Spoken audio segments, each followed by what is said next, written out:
Andiola ha capturado la atención pública en su lucha determinada por los derechos de los inmigrantes. Erika llegó a los Estados Unidos a temprana edad y ha vivido los retos de aquellos que no tienen documentos legales. Sin embargo, en lugar de vivir en las sombras por temor a ser deportada, ella ha elegido unirse a aquellos que demandan leyes que abran las puertas a los millones de familias sin estatus legal. Erika visitó Milwaukee y tuvimos la oportunidad de conversar con ella.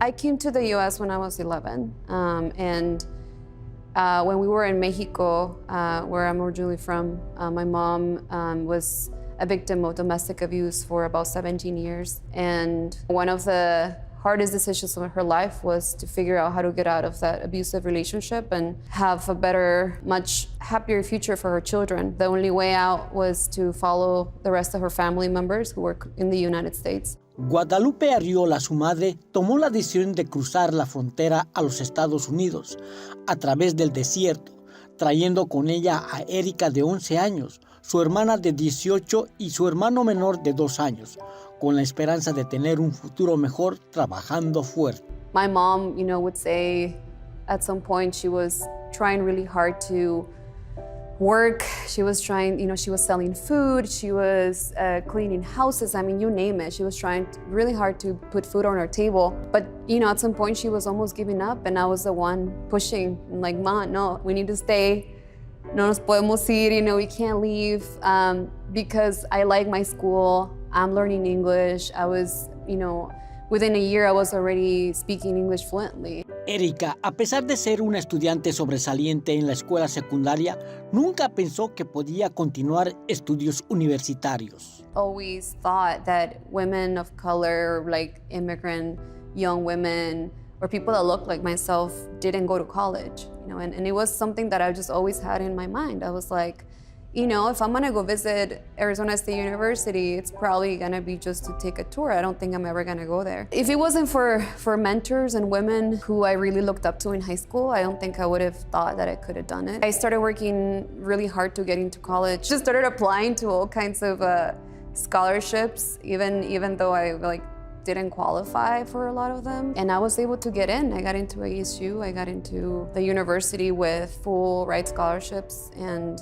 in 2007, when I got a letter from the university and they said that denied undocumented students from having any type of financial aid from the state. And they triple or quadruple, I can't even remember, my tuition. I just remember that it was too much money for me to pay. Erika desde secundaria fue una líder organizando clubes de hispanos en diferentes áreas, pero nunca pensó llegar a la política hasta estar en la universidad y una ley les quitó las becas y estos jóvenes comenzaron a organizarse. They got together a ton of dreamers in the university who also didn't qualify anymore for in-state tuition.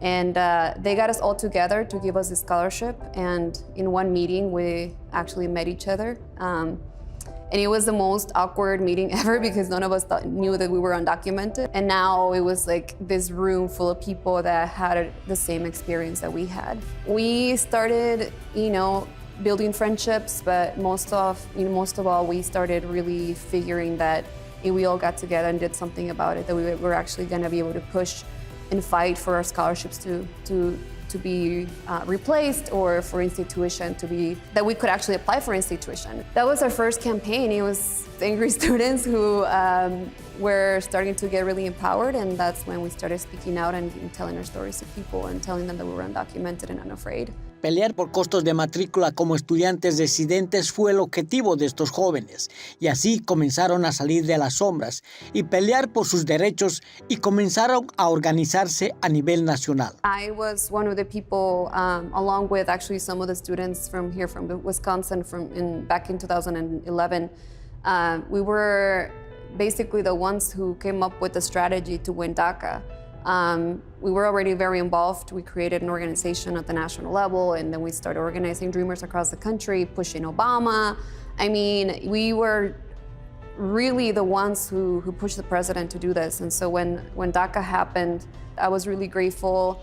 And I think for me, it meant more than just getting a status or some sort of ID or work permit. I think for me, it was a victory. You know, when I got that card in my mail, it was basically a reminder that everything that we sacrificed and everything that we fought for, and all that fear that we felt when we came out of the shadows, you know, saying we were undocumented, all that was worth it when I got the card. Esa inspiración la llevó a graduarse en Arizona State University en la rama de psicología.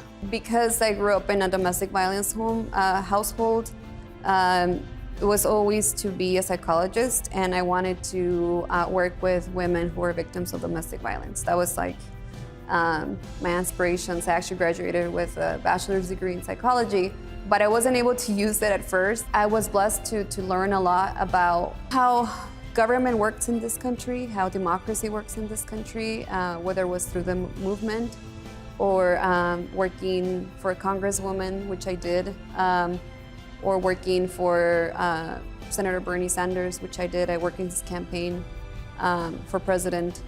Sometimes I ask myself, like, what is my profession? I only know is that life has taken me to a point right now where I have a lot of different skills, and I use all those skills to do what I believe that is the right thing to do right now. Erika se convirtió en una destacada defensora de la reforma migratoria que lucha por mantener unidas a las familias de inmigrantes. También es la primera soñadora contratada como miembro del personal del Congreso.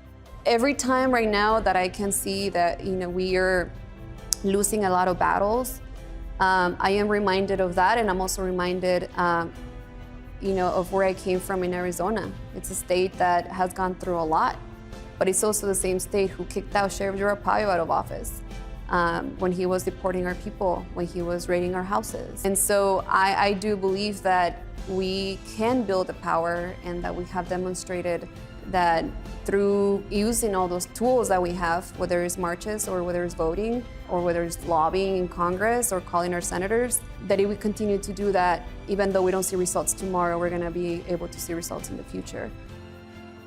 Un mensaje para mí y para los jóvenes y también para nuestros propios padres, porque yo sé que también están sufriendo mucho al vernos a nosotros sufrir o a ellos no tener los problemas que tienen por sus documentos. Es normal tener miedo. Yo a veces tengo miedo. Lo importante es saber qué hacer con ese miedo y con ese sentimiento. Entonces, yo quisiera ver más y más jóvenes que digan, ok, sí tengo miedo, tengo coraje, tengo muchos sentimientos, pero ¿qué voy a hacer para cambiarlo? What am I going to do to change what's going on right now? And I think we all have to ask ourselves that every day, how we can be more helpful in our own communities and using our tools and our skills to be able to do that.